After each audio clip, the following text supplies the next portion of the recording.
Fala pessoal, meu nome é Caio. Vou falar sobre a psicologia da Gestalt aplicada no design. Então, o que seria a Gestalt? Gestalt seria a psicologia da forma, que é o estudo da percepção humana em relação às formas.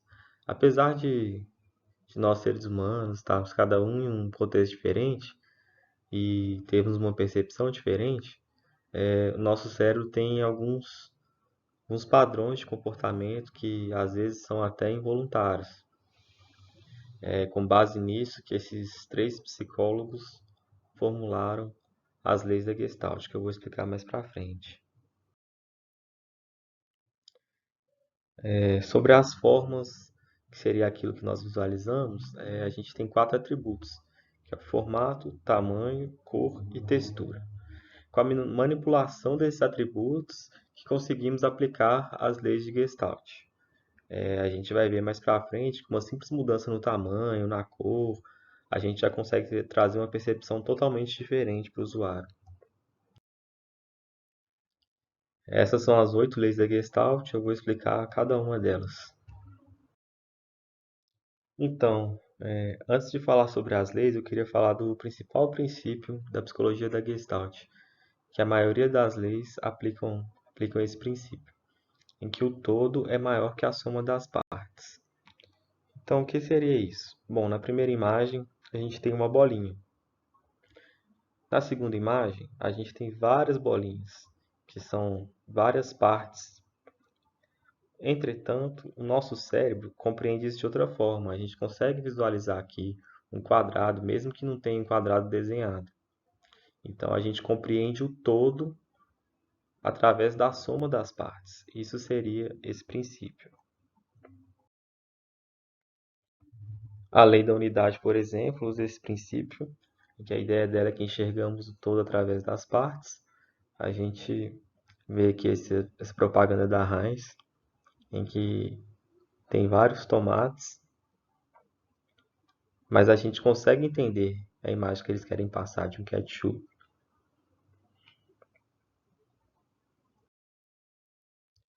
A lei da segregação é um pouquinho diferente. A ideia dela é destacar um elemento ou separá-lo da composição. Então, a gente faz isso através da diferenciação desse elemento. A gente, quando bate o olho, já percebe esse elemento aqui, né? A lei da semelhança é a ideia de que imagens similares tendem a se agruparem. Bom, na primeira imagem aqui, a gente vê que a gente visualiza a informação como colunas, apesar do nosso cérebro, quando visualiza elementos aleatórios, a gente faz como se fosse modo leitura. Mas nesse caso, como as imagens são semelhantes, a gente agrupa tudo e visualiza como um elemento só. A gente primeiro vê esse, vê que é tudo igual, o nosso cérebro percebe esse, depois esse, e a gente lê dessa forma.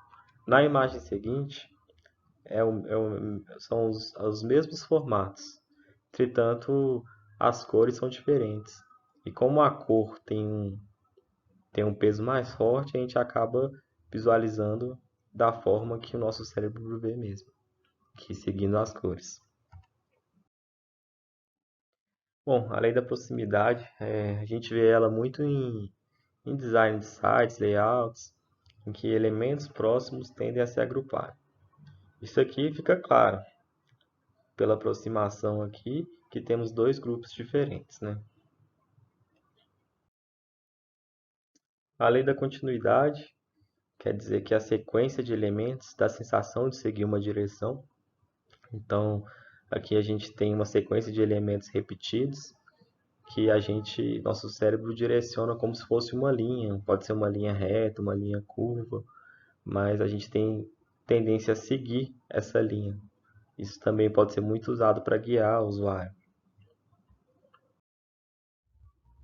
Bom, a lei da pregnância é que o nosso cérebro visualiza os objetos da forma mais simples possível. Então, nessa figura aqui, de cara a gente percebe que são três quadrados. mas não tem isso desenhado. A gente não sabe realmente se são três quadrados, mas o nosso cérebro faz a gente imaginar as figuras dessa forma. Quanto mais simples a figura, maior a sua pregnância.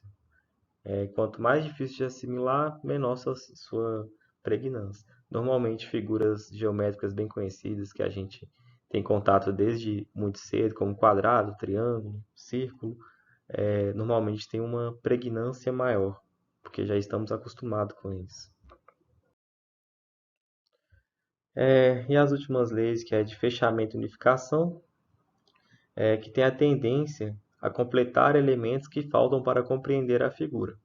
Então, nessa primeira figura aqui, nosso cérebro consegue completar, mesmo que não esteja desenhado, a gente consegue completar o objeto. A gente sabe que tem um triângulo faltando aqui, né? E aqui do lado é a mesma ideia. Não temos um rosto desenhado, mas nosso cérebro naturalmente já consegue realizar esse contorno.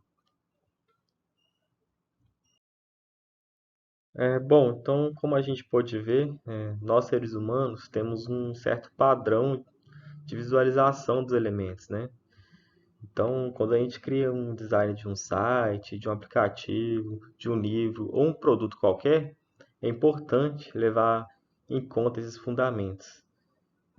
E acredito que seguindo essa teoria fica bem mais fácil transmitir a mensagem para o usuário, a mensagem que a gente deseja. Essas são as referências do trabalho. E é isso, pessoal. Muito obrigado.